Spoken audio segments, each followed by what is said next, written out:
नमस्कार सभी को। मेरे चैनल संस्कृत ज्ञानशाला में आप सभी विद्यार्थियों का हार्दिक स्वागत है। आज मैं उपस्थित हूँ कक्षा 10 की पाठ्यपुस्तक संस्कृत गद्य भारती का प्रथमा पाठा कवि कुल गुरु कालिदासा लेकर, अर्थात कवि कुल के गुरु कालिदास। तो आइए पाठ का अनुवाद प्रारंभ करते हैं।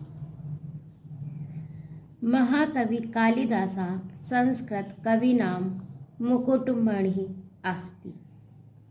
मुकुटमणि, इसको संधि विच्छेद करेंगे तो मुकुटमणि अस्ति होगा। तो महाकवि कालिदास संस्कृत कवियों में मुकुटमणि हैं, अर्थात जिस प्रकार से शीश पर सुशोभित मुकुट में मणि विशेष आकर्षण का या विशेष कीमती अनमोल उपहार होती है, उसी प्रकार से संस्कृत के कवियों में महाकवि कालिदास मुकुटमणि के समान हैं। न केवलम भारत देशस्य अपितु समग्र विश्वस्य उत्कृष्ट कविषु सा एकतमो अस्ति। न केवल भारत देश के ही वे केवल कवि नहीं, अपितु बल्कि समग्र यानी संपूर्ण, समग्र का अर्थ होता है संपूर्ण, विश्व यानी संसार के उत्कृष्ट माने श्रेष्ठ कवियों में साह वे एक हैं। यानी केवल भारत के ही नहीं, वे संपूर्ण विश्व के श्रेष्ठ कवियों में से एक हैं। आगे देखिए, तस्या अनवद्या कीर्ति कौमुदी देश देशांतरेषु प्रसृत अस्ति। उनकी जो है कीर्ति कौमुदी यानी प्रशंसनीय यश रूपी, कौमुदी माने चांदनी, तस्या माने उनकी, अनवद्य माने अकलंकित यानी प्रशंसनीय, और कीर्ति माने यश, कौमुदी माने चांदनी, उनकी प्रशंसनीय यश रूपी चांदनी देश देशांतरेश यानी देश और देश के आगे अर्थात विदेशों में प्रसरति अस्ति फैली हुई है। भारत देशे जन्म लब्धा स्व कवि कर्मणाम, भारत देश में जन्म लब्धा माने पाकर, स्व कवि कर्मणा अपने कवि कर्म से, देववाणी अलंकुरमाण यानी देववाणी कहते हैं संस्कृत को, देववाणी को अलंकृत करते हुए सा न केवल उन्होंने केवल सा माने वे न केवल भारतीय कवि अपितु विश्व कवि सर्वैद आदृयते, यानी केवल जो है भारतीय कवि के द्वारा नहीं बल्कि समग्र विश्व के कवियों द्वारा सम्मानित है, यानी उनके बीच में आदर पाते हैं। फिर से देखिए कि भारत देश में जन्म लेकर अपने कवि कर्म से देववाणी को अलंकरण करने वाले यानी देववाणी को सजाने वाले, अपनी रचना धर्मिता से अपने कवि कर्म से देववाणी को सजाने वाले, अलंकरण करने वाले, उसमें योगदान देने वाले महाकवि कालिदास केवल भारतीय कवियों में ही नहीं बल्कि विश्व के कवियों में आदर को पाते हैं या विश्व के कवियों द्वारा सम्मानित हैं। तो इस प्रकार से ये आपका हुआ। आगे देखिए दूसरा, वाग्देवता आभरण भूतस्य प्रथित यशसः कालिदास जन्म कस्मिन् प्रदेशे काले कुले च अभवत् किंचित आसीत् तत् जन्मवृत्तम् इति सर्वम् अधुनापि विवाद कोटिम नातिक्रामति।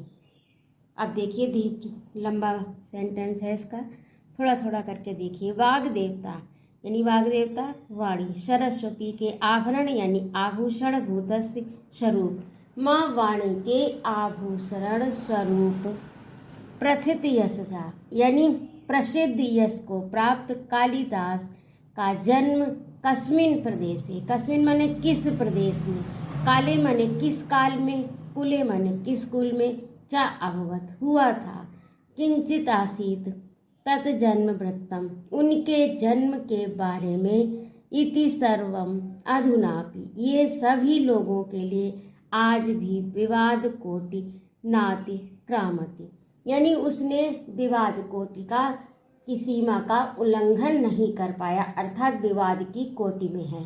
कहने का अर्थ ये है कि कालिदास का जन्म किस देश में हुआ, किस समय हुआ और किस कुल में हुआ, ये कोई नहीं जानता, और ये आज भी विवाद कोटि में है, अर्थात विवादित है। बहुत से विद्वान अपना अपना मत अलग अलग रखते हैं, तो ये विवाद कोटि की सीमा का उल्लंघन नहीं कर पाया, अर्थात विवादित है, यानी स्पष्ट रूप से इसका पता नहीं है कि ये किस कुल, किस काल और किस देश में जन्म लिए थे। इतर कविया इव कालिदास, अन्य कवियों इव मने समान कालिदास आत्मज्ञापने स्वकृतिषु, आत्मज्ञापने यानी आत्म परिचय, अपने बारे में, स्वकृतिषु अपनी कृतियों में, प्रायः धृत मौन एव अस्ति, प्रायः मौन ही धारण किए हुए हैं, यानी इन्होंने अपनी किसी भी कविता में, किसी भी कृति में अपना जो है आत्म परिचय नहीं दिया है। अन्य अपि और भी कव्यस्तन नाम संकीर्तन, अन्य कवि भी उनके तन नाम यानी उनके नाम का कीर्तन, संकीर्तन का अर्थ यहाँ पर उनका नाम लेने से है। कीर्तनम मात्रा देव यानी उनका नाम लेने मात्र से ही स्वयं अपनी वाचम वाणी धन्या धन्य मत्वा मानकर मौन अवलंबनते, यानी मौन को धारण किए हुए हैं या मौन का सहारा लिए हुए हैं, अर्थात चुप हैं। अन्य कवि भी जो है वो कालिदास का नाम संकीर्तन यानी नाम लेने में अपनी वाणी को धन्य मानते हुए मौन का सहारा लिए या मौन है। तथापि फिर भी अंतर बहिर्साक्ष्यम अनुसृत्य समीक्षका कवि परिचयम यावच्छक्ति प्रस्तुवन्ति, यानी फिर भी अंतर बहिर्साक्ष्य का अनुसरण करते हुए समीक्षकों ने कवि का परिचय जैसा प्रस्तुत कर सकते हैं किया। ठीक है, तो ये आपका दूसरा पैराग्राफ ही हो गया। अब अगला देखिए, एकः जनश्रुति अति प्रसिद्ध अस्ति, प्रसिद्ध अस्ति यानी एक जनश्रुति अत्यंत प्रसिद्ध है। या काव्य कालिदास विक्रमादित्य से सभारत्नेषु मुख्यतमा इति ख्यापिता, यानी एक जनश्रुति व्याप्त है कि कालिदास जो थे अति प्रसिद्ध कवि कालिदास विक्रमादित्य के सभारत्नों में मुख्य थे, ऐसा कहा जाता है, ऐसा लोगों के द्वारा कहा जाता है। परंतु अत्रापरा, किंतु यहाँ पर भी विडम्बना, अत्रापरा यहाँ पर भी विडम्बना समु उत्पद्यते, यानी यहाँ पर भी एक विडम्बना उत्पन्न होती है, और वह विडम्बना क्या है कि विक्रमादित्य शापी, विक्रमादित्य का भी, अश्यापि यानी का भी, विक्रमादित्य का भी स्थिति काल सुतराम स्पष्टो नास्ति, उनका भी स्थिति काल यानी वो किस काल में स्थित थे या उनका किस समय राज्य था, ये स्थिति भी पूर्णतया स्पष्ट नहीं है। केचिन मन्यते, कोई मानता है, यत विक्रमादित्यो उपाधि धारणो द्वितीय चंद्रगुप्त से समकालिका आशीत कविरसो, कुछ लोग मानते हैं कि ये कविरस द्वितीय, केचिन माने कोई मन्यते मानते हैं, यत यह है कि विक्रमादित्य की उपाधि धारक द्वितीय चंद्रगुप्त से समकालिक, ये द्वितीय चंद्रगुप्त के समकालिक थे। कालिदास से मालवी अग्निमित्र नाटकस्य नायको अग्निमित्रा शुंगवंशीय आसीत, कालिदास के ये जो नाटक है मालविकाग्नि नाटकस्य, नाटक के नायक उसके नायक कौन है, अग्निमित्र, तो शुंगवंशीय आसीत, शुंग वंश के थे। सा एव विक्रमादित्य उपाधि धृतवान, वह विक्रमादित्य की उपाधि धृतवान धारक यस्य सभारत्नेषु कालिदास आसीत्। और उन वो जो थे विक्रमादित्य की उपाधि धारक, उनके सभा के जो रत्न थे उनमें से एक कालिदास भी थे। तो संभवतः ये वही कालिदास है, अन्यथा कुछ कोई और। यस्य राज्ञा स्थिति काल ख्रीटाब्दात् प्रागासीत्, यानी इस राजा का स्थिति काल ईसा पूर्व का, प्रागा माने पूर्व था। तो इस राजा का जो स्थिति काल है, इनके राज्य का जो समय है वो ईसा पूर्व था। सा एव स्थिति काला कवेरपि सिद्ध। इस प्रकार से ये स्थिति काल जो है वो कवि को सिद्ध करता है कि कवि इन्हीं के दरबार के थे या इन्हीं की सभा के रत्नों में से एक थे। कवि कालिदासस्य जन्म स्थानो विषयेऽपि नैक मतम अस्ति। कवि कालिदास के जन्म स्थान के विषय में भी एक मत नहीं है। इनका एक मत नहीं है कि ये कहाँ पर उत्पन्न हुए थे। इसमें भी विद्वानों में मतभेद है, क्योंकि इनका स्पष्ट परिचय कहीं पर भी नहीं प्राप्त हो सका। एतावान कविरेश महिमा अस्ति, किंतु इस कवि की महिमा देखिए, इसकी महिमा ऐसी है कि यत सर्वे, इसे सर्वे सभी लोग, एव तम स्वस्वदेशीयम, अपने अपने देश का, इस कवि की महिमा ऐसी है कि सभी लोग अपने अपने देश का स्वदेशीयम साधितम तत्पराम भवन्ति, तैयार रहते हैं, तैयार होते हैं कि अपने अपने देश का मानने को सब तैयार होते हैं या मानते हैं। कश्मीरवासी विद्वान, कश्मीरवासी विद्वान यानी कश्मीर के विद्वान जो हैं, कश्मीरोद्भवा, कश्मीर में इनका उत्पन्न होना मानते हैं। तम मन्यन्ते, वे मानते हैं। वंगवासनस यानी बंगाल के निवासी बंग देश का इन्हें मानते हैं। और अस्ति तावदन्योपि समीक्ष वर्गा तस्य मतेन कालिदासा उज्जैनाम लब्धम जन्मासीत। और कुछ लोग जो हैं वो क्या मानते, समीक्षक वर्ग, उसमें भी कुछ समीक्षक वर्ग यस मतेन, उनके मत के अनुसार कालिदास उज्जैन में जन्म प्राप्त किए थे, यानी उनको जन्म उज्जैन में प्राप्त हुआ था या मिला था। उज्जैनी प्रति कवे सा अतिशयो अनुराग एतन्मतम पुष्णाति। और उज्जैन के प्रति कालिदास का विशेष अनुराग इस तथ्य की पुष्टि भी करता है, क्योंकि उज्जैन का उनके काव्य में काफ़ी वर्णन आया है, उसमें उनका अनुराग उत्पन्न होता है। तो विद्वानों का मानना है कि यही उनकी जन्मभूमि है या अथवा उनको यहीं पर जन्म मिला है। आगे देखिए, देश काल एवं देव कालिदास कुलस्यापि स्पष्ट परिचयो नोप उपलब्ध्यते। यानी कालिदास देश काल की भांति, देश कालाद एवं यानी देश काल की भांति, जिस प्रकार से देश और काल का यानी किस राज्य में हुआ ये भी नहीं पता और किस समय हुआ ये भी नहीं पता, उसमें जो है कई मत हैं। तो उसी प्रकार से कवि कुल कालिदास कुलस्यापि स्पष्टः परिचयो न उपलभ्यते।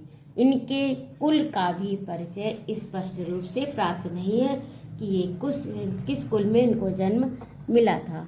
तस्य कृतिषु, उनकी कृतियों में वर्णाश्रम व्यवस्थाया, वर्णाश्रम की व्यवस्था यथा तथ्येन प्रतिपादे। उनकी कृतियों में वर्णाश्रम यानी 4 वर्णाश्रम होते हैं, तो उन चारों का इस प्रकार से प्रतिपादन किया गया है कि एति अनुमीयते, इससे अनुमान किया जाता है। उन्होंने इतनी अच्छी तरह से वर्णाश्रम व्यवस्था का अपनी कृतियों में प्रतिपादन किया है, जिससे अनुमान लगाया जाता है कि यत तस्य जन्म विप्रकुलेव अभवत्, कि इनका जन्म विप्रकुल अर्थात ब्राह्मण कुल में हुआ था। भावनया सा शिवानुरक्त च आसीत्। भावना से यानी भाव से वे शिव अनुरागी थे, अर्थात शिव के भक्त थे। तथापि फिर भी तस्य धर्म भावनायाम, फिर भी उनकी धर्म भावना मनागति संकीर्णता नासीत, फिर भी उनके मनोभावों में धर्म के प्रति यानी अन्य इष्ट की आराधना के प्रति संकीर्णता नहीं देखी गई या नहीं थी। शिव भक्तो अपि तत् रघुवंशी, शिव भक्तो अपि शिव भक्त होने पर भी तत् उन्होंने रघुवंशी यानी रघुवंशी महाकाव्य में उन्होंने राम प्रति राम के प्रति स्वभक्ति भाव उदार मनसा प्रकट यति, उन्होंने रघुवंश महाकाव्य में राम के प्रति अपनी भक्तिभाव की भावना को उदार मन से प्रकट करते हैं।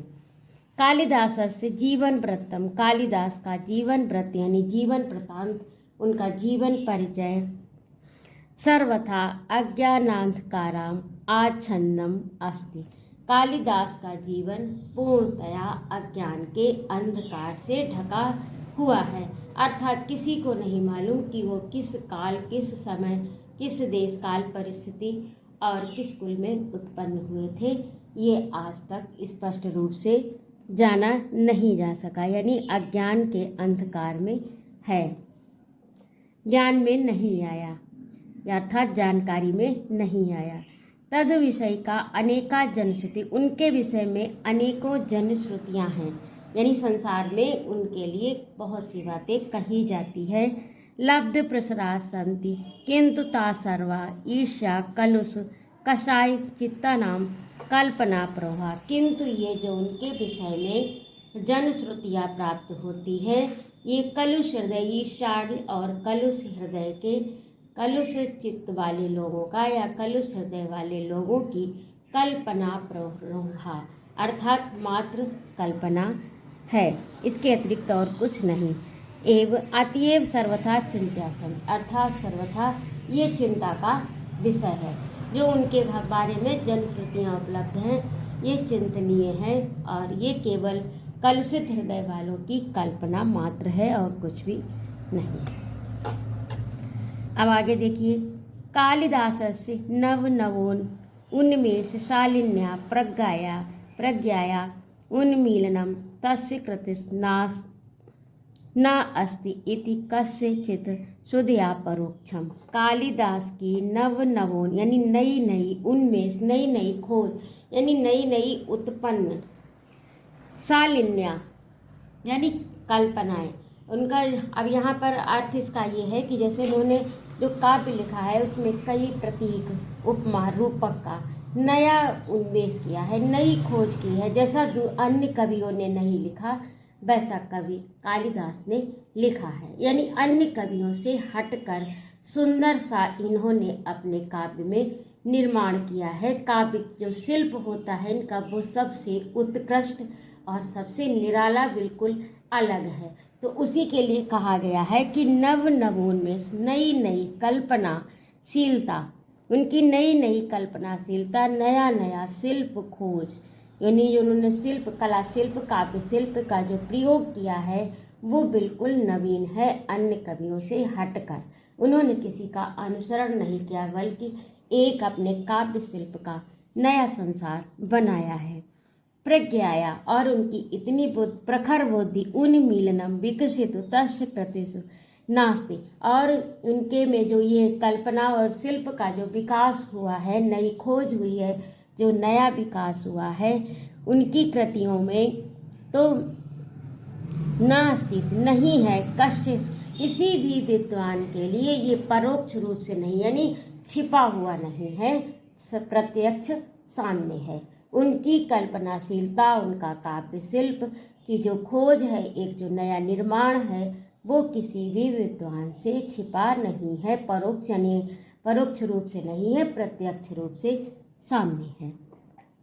संस्कृत काव्य से, संस्कृत काव्य के विविधेषु विविध प्रकारों में प्रमुख प्रकारे यानी प्रमुख प्रकारों में स्वकौशलम यानी अपनी कुशलता का, अपनी शिल्प काव्य शिल्प की कुशलता का प्रदर्शन करके सा सर्वान अतीता न आगता, यानी उन्होंने जो अतीत यानी सभी अतीत यानी जो भूत में हो चुके हैं और आगतान जो भविष्य में होंगे उनमें अत्यंत श्रेष्ठ कवि हैं। यानी उनकी जो काव्य कला की कुशलता है, काव्य कला की काव्य शिल्प जो है वो आने वाले कवियों में और जो हो चुके हैं कवियों में उनमें अत्यंत श्रेष्ठ है। अब देखिए, सबसे बढ़कर है, यानी जो आएंगे उनसे भी और जो हो चुके हैं उनसे भी। रघुवंश कुमार संभवम तस्य महाकाव्य द्वयम्। रघुवंश और कुमार संभव उनके दो महाकाव्य हैं। महाकाव्य द्वयम् यानी दो। मेघदूतम ऋतु संहारस खंड काव्य, ये उनके दो खंड काव्य हैं। मालविकाग्निमित्रम विक्रमो वर्षीयम अभिज्ञान शाकुंतलंश नाटकानि सन्ति, और ये उनके नाटक हैं। तत्र रघुवंशावली महाकाव्यम कविकुलगुरु सर्वातिशायिनी कृतिरस्ति, और उनमें से रघुवंश, तत्र माने उनमें से रघुवंश महाकाव्य जो है वो कवि कुलगुरु कालिदास की सर्वश्रेष्ठ कृति है, यानी सबसे अच्छी कृति। उनकी जो रचनाएं हैं उनमें सर्वश्रेष्ठ कवि उनकी रघुवंश महाकाव्य है।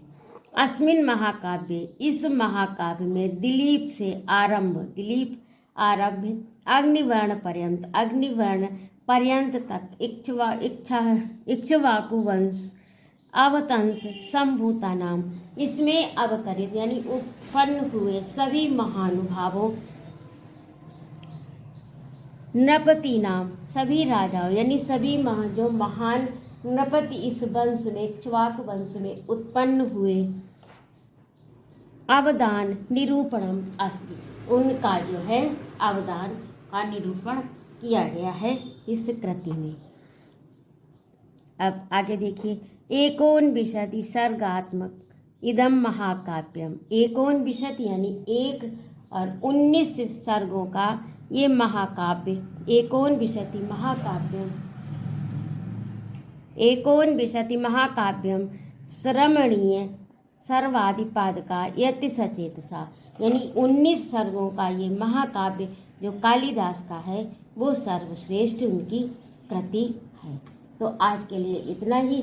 यदि आपको मेरा पढ़ाना अच्छा लगा हो तो कृपया मेरे चैनल को सब्सक्राइब अवश्य करें, और अगला भाग लेकर मैं शीघ्र उपस्थित होती हूँ। उपस्थित रहने के लिए बहुत बहुत धन्यवाद। जय माता दी।